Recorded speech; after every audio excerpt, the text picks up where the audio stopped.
one thing we noticed, right? So the exercise was asking us essentially to pull in a second version of the schematic that we see above here.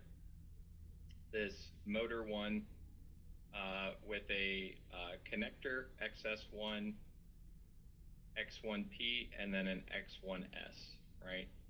So the catch here, we just want, I think one of the things I noticed was just getting a little bit disoriented with where we were getting our pins from. We want, we want to make sure that we are not pulling in additional parts from the database. We already have what we need for the exercise because we've already placed this connector in the project. And one thing that might help orient you a little bit is holding control and selecting the pin itself, not the text, not around it. We just want to select that. And then when we found the, let's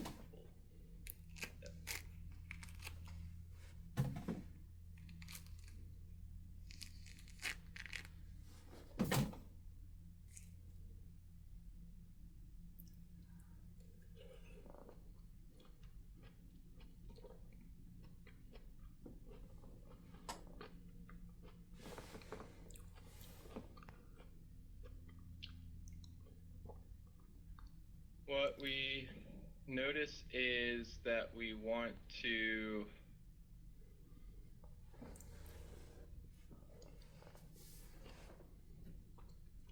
orient ourselves with obviously having the part, right? Getting the second motor piece in is the first piece. But then if I already have 1, 2, 3, and 4, and it's asking for pins 7, 8, 9, and 10, if I hold control, select it, then I can come in here and see I have that XS1, 7, 8, 9, and 10. Now, I right click and place. I try to click and drag it, it'll bring it out as well, but it's a little bit easier with the VM to pull it in by right clicking. And then we want to mate the connector, right? And the difference here means that when we drop it, we not only see that the pins have been placed, but also we get that little arc on the left side that says that it is mated, okay? Again, so first piece was just being able to orient ourselves. If I'm looking for X1P, hold control, select one of the pins, and then I can find the corresponding pins a lot easier, line them up below, and drop them in there. Now the other thing I noticed was when we were making a connection, some folks were pulling their connections from the wire group list here. And I think there was, I think 2 of you that were pulling them in from here, which is fine, but what I would say to help orient yourself a little bit better, just make sure we're not adding any default wire when we're connecting, and we're not inserting the default wire. And if we're trying to make a connection, we want to make sure that we're grabbing the pin itself and drawing that connection over.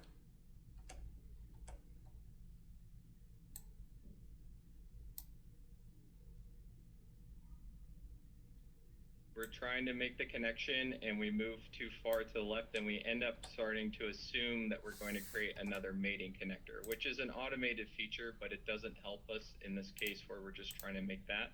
The easiest way to do this is to just simply come in and use our auto connect horizontal and draw a box around all of our pins here and make that connection. So the reason that we don't have the auto connect horizontal on right now. The reason that we're only placing it like this is so that we can kind of walk through the steps of saying I have a logic line. Now I can insert my default wire.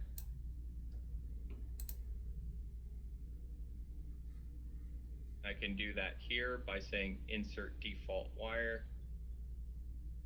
Click and drag down through.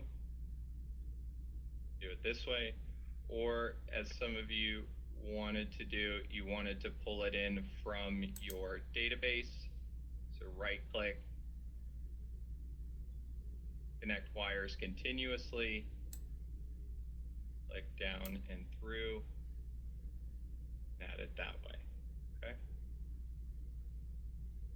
Now the second piece, if you're wanting to look at this, maybe one thing that could be helpful to just kind of simplify this a little bit is to pull this down a little bit.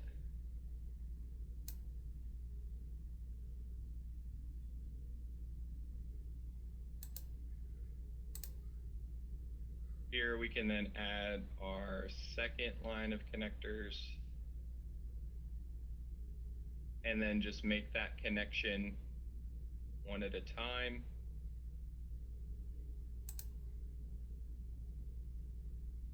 We don't specify our direction. We go into insert our default wire from this pin. Oh, I still have this cached. Okay.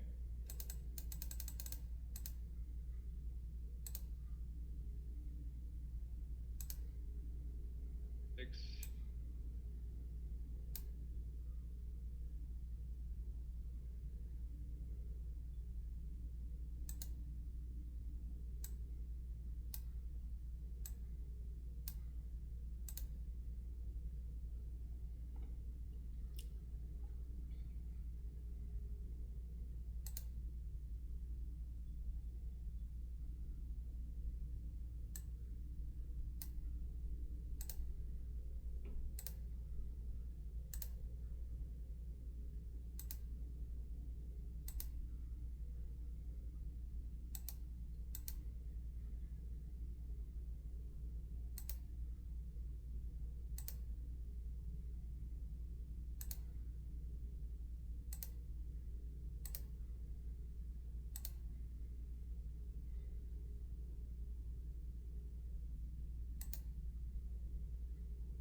Come back to that. So once we have that, we can just pull this down. But I just wanted to that piece to your attention. The other piece here was when we brought in the wire cable,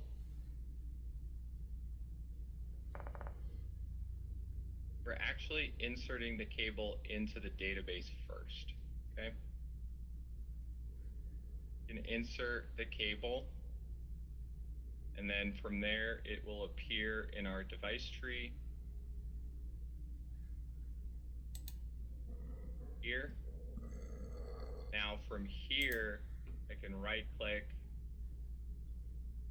connect the cores this way, and then I can right click and auto place the bundles, okay? So there's a little bit of doing this from the database.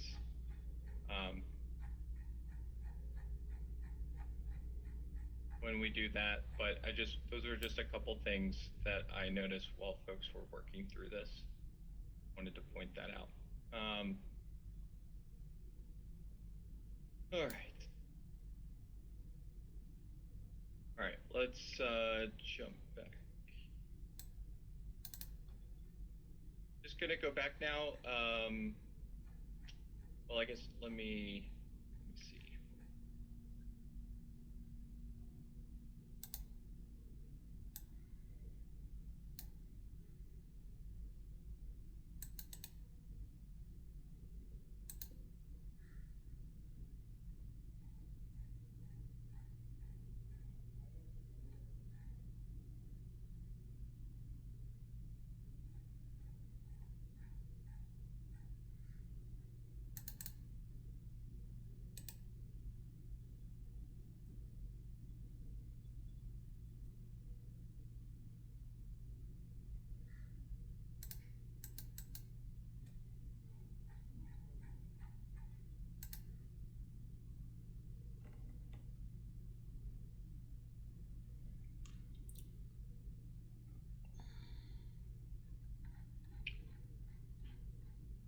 I'm going to cover the PLC chapter before lunch here, and what I'm going to do is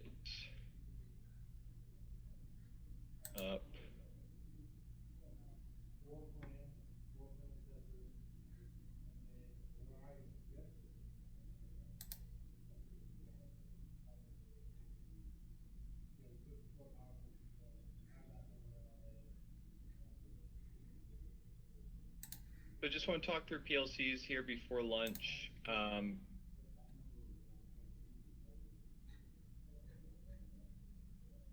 PLC, setup in DTM is meant to help streamline the communication between a PLC controls engineer and an electrical schematic designer or another engineer. I know that in often cases, the controls engineer is also doing the design work. So the purpose of how the PLC is set up is so that we can get address management pulled out and we can interface with external software. So in my personal experience working in a panel shop, I got accustomed to oftentimes getting IO laid out on the back of Jersey Mike's napkin during lunch, or maybe written on the back of a piece of printer paper. And we didn't really have a formal process other than storing what the controls were in the Rockwell software for the PLC. That would then just be translated manually over by hand, me filling in those entries for those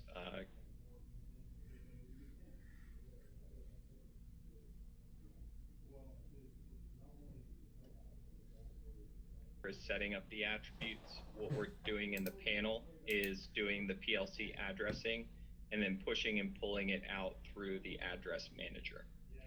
And then external to DTM, obviously, is the controls engineer who is pulling all of this through his PLC software and is addressing and setting up the controls. Okay, so something that's external, how do we get it in, and how do we get it in easily? So what are the PLC attributes? There's a couple that we will use. The first one is the PLC must have a physical address for the pin that belongs to that component. We have a PLC starting address, which if we think about we're using PLC Address Manager, it's an Excel template. The PLC starting address is the formula for your entry, like it would be in Excel. It's, I want to insert a certain syntax so that I can match my PLC in DTM to whatever the syntax is of the PLC software. So the example here is for a PLC formula for a digital input for a specific pin. We have a specific formula or syntax that we want to apply, and then that syntax will be applied to every physical address of the pin that is corresponding with that in the database, or sorry, in the database and then in the project. The pin description is just describing what the PLC actually says on the physical component. Obviously, it might be digital input 00 in the PLC software, but when we look at the physical hardware, it says in 0, okay, or in 1, in 2, okay? So that's the pin description. We have then a couple other options, PLC comment 1 and 2, and PLC symbolic address. This is just for additional pin information. So things like timing sensor number 1, 52A contact, 52B contact, normally open, normally closed, things like that. We can also then use these to kind of give further detail, and we can do that all from our Excel template. When we pull in the PLC starting address, you have to set this up in the database editor. You set it up with the starting address on the first pin of the device. So if you want to see where that is, you will go to Device Properties and you'll open up the Pins tab. And on the first pin that belongs to an actual I/O point, so we're not including the power pin, the pin that's corresponding with the power for the PLC. We're not including any commons or grounds that are associated with the PLC. We're only assigning a physical address to pins that are related to the I/O. The first pin will contain the formula, which is basically your starting address. So if we look at the PLC that I have here,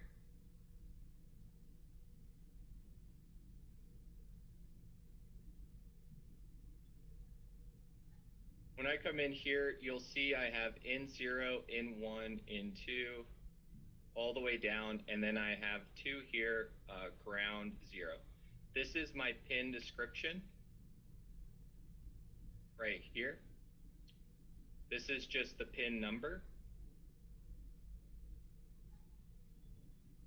And then I have up here my PLC comments here where I can include those items. If I right click on this PLC symbol and I go to Device Properties and I go to the Pins tab,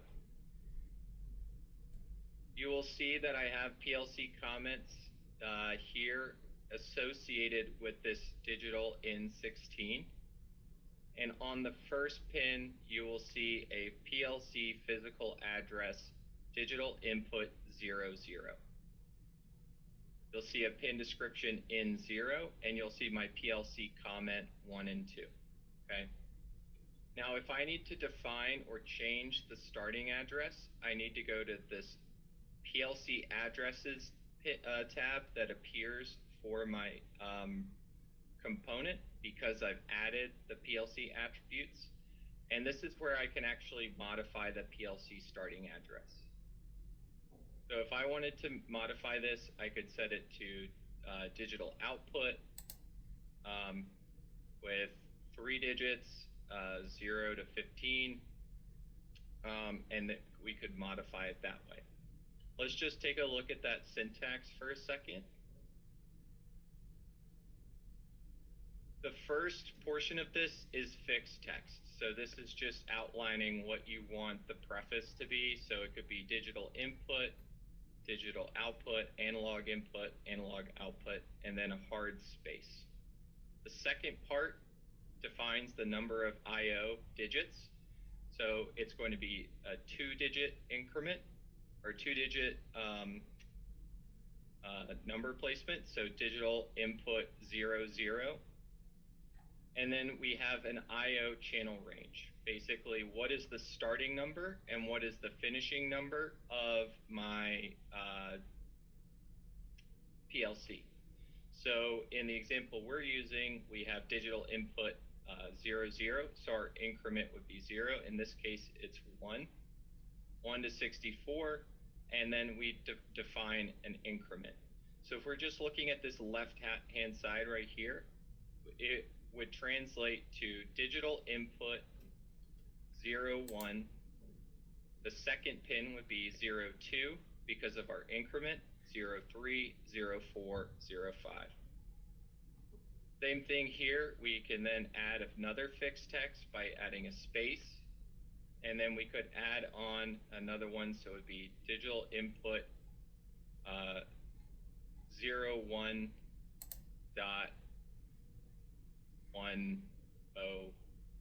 and there would be an increment of 0, so 1.0.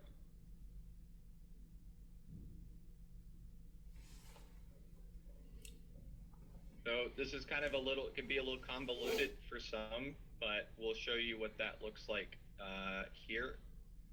If I come in here to my PLC starting address, I'm just going to modify this slightly so we can see how it changes. I'm going to say digital DIN.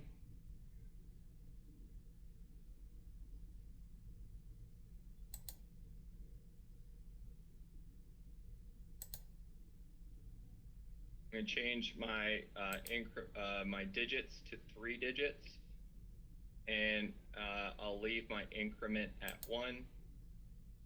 Hit OK, and now you'll see that it's starting at 0. I'm called digital in 000, digital in 001. Now, if I look at my device properties again, and I look at my pins, I look at the first pin, this is my starting point. If I go down to 9 and 10, you'll notice because they are just grounds or commons here, we do not have a PLC physical address. The physical address is only applied to those that we want to pull out for our I/O table. Okay. So I can obviously add in additional pieces here. I could call this, power supply alarm.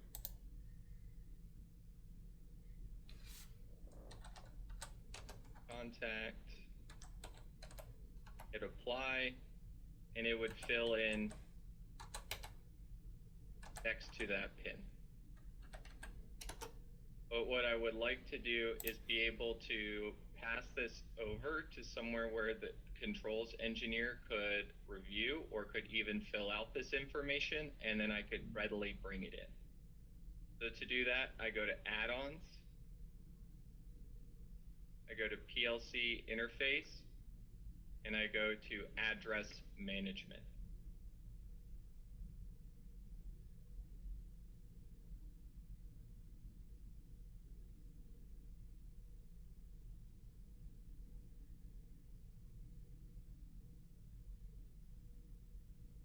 From here, I can make sure I'm enabling the content, expand the window, and I have this arrow here where I can just pull what I have out from DTM.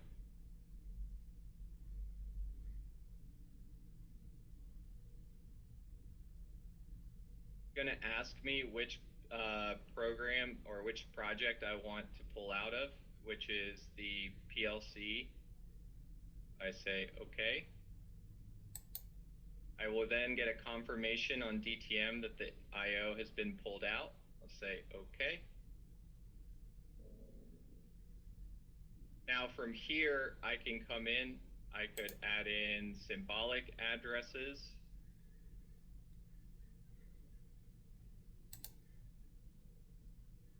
I can add in additional information and comments for what each of these is.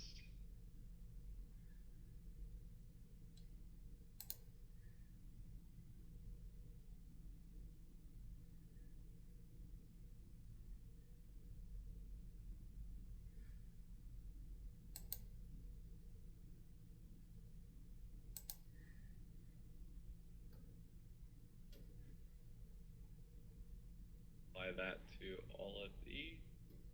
Then I could come in here and say,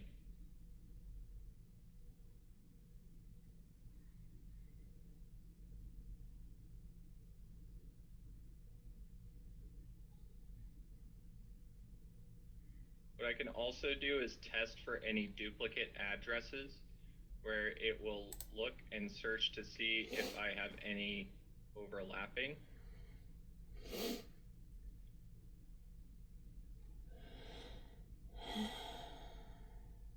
It shows me that digital out 00 is on row 20 and row 63. And so I need to make that modification in order to reconcile the difference here. Once I've done my changes, I can then export to a CSV or text file, and I can also pull it back into DTM, back into my specified project. Tells me that it has, and now I can see that all those addresses have been filled.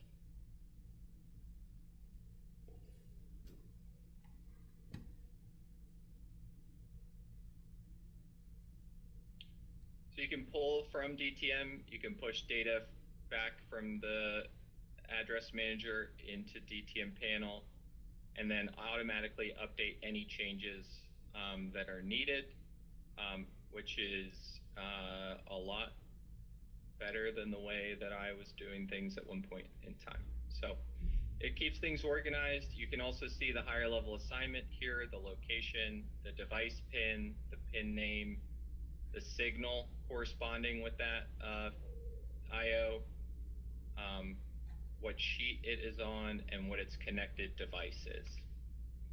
You can also get pin ID here, or we can actually get even more information in there. One last piece I wanted to highlight is that the IO